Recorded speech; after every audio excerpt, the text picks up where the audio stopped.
Halo sahabat Gen, Assalamualaikum warahmatullahi wabarakatuh. Di video kali ini kita akan membahas kunci jawaban IPA Biologi kelas 10 bab 2 pada tugas soal-soal pengayaan pada halaman 130 di buku IPA Biologi Kurikulum Merdeka pegangan kalian. Jadi, ayo kita bahas bersama mengenai soal atau perintah yang ada di tugas kali ini Gen. Tapi sebelum lanjut jangan lupa untuk subscribe ya Gen, agar Gen Sukses Media lebih semangat lagi nemenin kalian tugasnya. Jika sudah, kuy kita lanjut. Bagian kita masuk pada soal pertama berikut ini. Perhatikan soal yang ada ini. Perhatikan struktur virus influenza yang ada pada gambar berikut.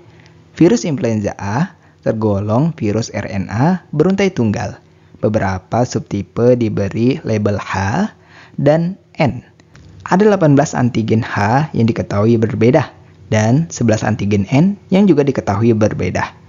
Untuk menginfeksi sel inang, virus influenza menempel pada permukaan sel bagian luar dengan menggunakan hemaglutinin, yaitu molekul yang ditemukan di permukaan virus.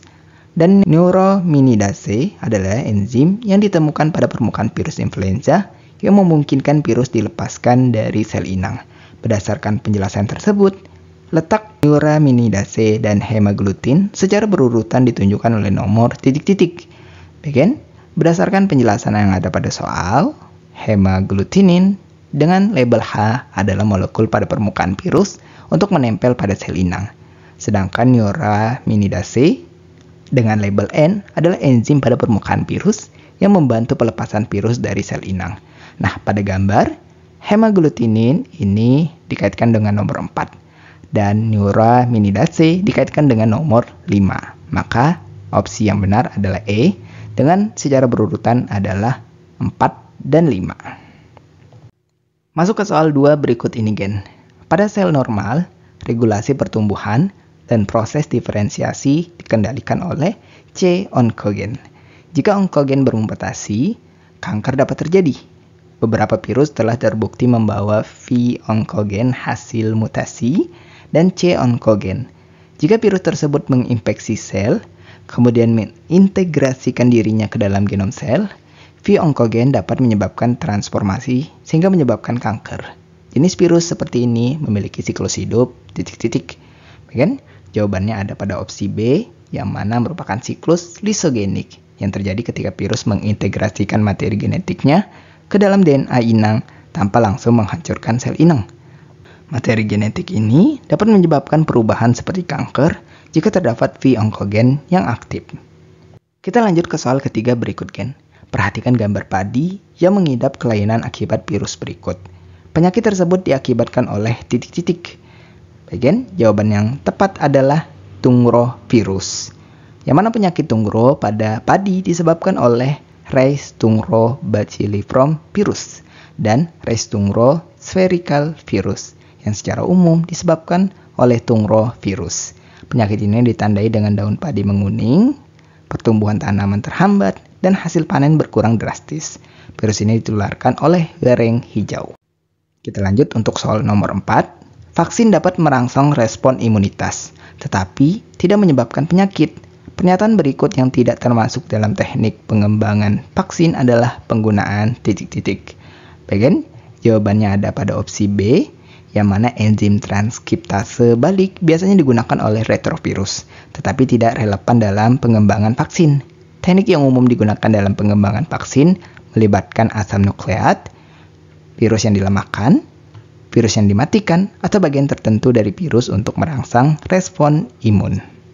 Kita lanjut untuk soal nomor 5 berikut ini Gen. Manusia memiliki materi genetik, baik DNA maupun RNA. Kelompok retrovirus, misalnya HIV, hanya memiliki RNA. Ketika menginfeksi sel inang, virus ini menggunakan enzim untuk mengubah RNA menjadi DNA, yaitu titik-titik. Bagian jawaban untuk soal nomor 5 ini adalah pada opsi D. Kelompok retrovirus seperti HIV memiliki enzim yang bernama transkriptase balik atau reverse transkriptase untuk mengubah RNA menjadi DNA. Proses ini memungkinkan virus menyisipkan DNA hasil transkripsi baliknya ke dalam genom sel inang. Kita masuk untuk soal 6 berikut Gen. Perhatikan aktivitas kehidupan manusia berikut yang ada 6 aktivitas ini. lonjakan kasus COVID-19, terutama yang positif, terjadi karena pasca libur panjang. Guna memperlambat laju penularan virus, dibutuhkan partisipasi masyarakat dengan menghindari beberapa aktivitas yang berisiko tinggi, seperti yang ditunjukkan oleh nomor titik-titik. Bagian, aktivitas yang berisiko tinggi menyebabkan lonjakan kasus positif COVID-19 adalah pada opsi atau keterangan kegiatan ketiga, yaitu mengunjungi rumah sakit, klinik, atau dokter, yang mana ini merupakan tempat dengan resiko tinggi kontak. Kemudian aktivitas kelima, berjabat tangan atau berpelukan dengan teman, ini kontak fisik langsung, yang bisa saja yang terjadi kontak ini antara yang penderita positif COVID-19 dengan yang tidak positif, sehingga saling menularkan satu sama lain. Dan aktivitas keenam, yaitu makan bersama di ruangan tertutup, yang mana ini adalah resiko penyebaran droplet di ruang tanpa ventilasi. Dan kita tahu sendiri, apabila satu ruangan dengan yang positif COVID-19, maka cukup mudah dan cepat untuk terjadinya resiko penyebaran virus COVID-19. Jadi opsi yang sesuai untuk jawaban soal nomor 6 ini ada pada opsi D, 3, 5, dan 6. Masuk ke soal 7 berikut ini, Gen. Para ilmuwan menduga penyebab kematian penderita COVID-19 adalah badai sitokin, yaitu pelepasan sitokin secara berlebihan dalam darah yang berakibat pada peradangan organ seperti paru-paru. Sitokin sebenarnya merupakan bagian dari sistem kekebalan tubuh yang seharusnya berfungsi melindungi tubuh dari infeksi. Jenis sitokin yang dihasilkan oleh sel-sel yang terinfeksi virus adalah titik-titik. Bagian jawabannya ada pada opsi C. Interferon adalah jenis sitokin yang dihasilkan oleh sel-sel tubuh yang terinfeksi virus. Fungsinya adalah membantu sistem kekebalan tubuh melawan infeksi virus dengan memperingatkan sel-sel lain dan mengaktifkan respon imun. Kita lanjut ke soal 8 berikut, Gen. Perhatikan gambar tahapan reproduksi virus berikut. Tahapan reproduksi virus yang dapat ditemukan baik pada siklus litik maupun lisogenik ditunjukkan oleh nomor titik-titik. Bagian jawaban yang benar untuk soal nomor 8 ada pada opsi C dengan keterangan 2 dan 3. Tahap 2 untuk penetrasi, yang mana virus memasukkan materi genetiknya ke dalam sel inang, dan tahap 3 terkait dengan integrasi, yaitu materi genetik virus memasuki kromosom sel inang yang merupakan bagian dari siklus lisogenik, tetapi juga terjadi pada awal siklus litik sebelum proses sintesis dimulai. Kita masuk ke soal 9 berikut ini, Gen. Banyak orang mengatakan jika gondongan diobati dengan kapur biru. Blau biasanya digunakan untuk mencuci pakaian yang berwarna putih. Bagaimanakah pendapatmu tentang hal ini?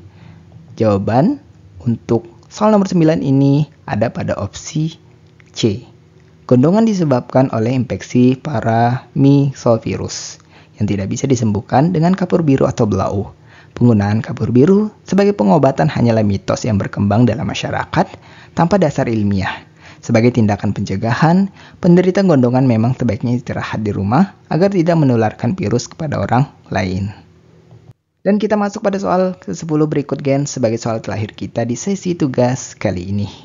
Herpes adalah penyakit infeksi virus pada sel epitel. Herpes disebut juga penyakit demam lepuh.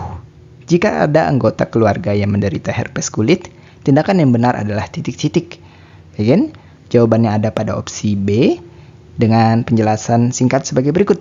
Herpes disebabkan oleh virus herpes simplex yang menyebar melalui kontak langsung dengan cairan yang ada pada tubuh penderita. Nah, untuk menghindari penyebaran virus herpes simplex, kita dapat melakukan beberapa hal, terutama hindari kontak fisik dengan orang lain, terutama yang memiliki luka terbuka dari lepuhan atau jaringan kulit yang terinfeksi. Dan itulah pembahasan di kelas kita untuk kunci jawaban IPA Biologi kelas 10 bab 2 pada sesi tugas soal-soal pengayaan pada halaman 130 di buku pegangan IPA Biologi Kurikulum Merdeka. Terima kasih karena telah menonton video ini sampai habis, Gen. Jika dirasa video kali ini bermanfaat, jangan lupa untuk like dan subscribe ya, Gen. Sampai jumpa di video berikutnya dan wassalamualaikum warahmatullahi wabarakatuh.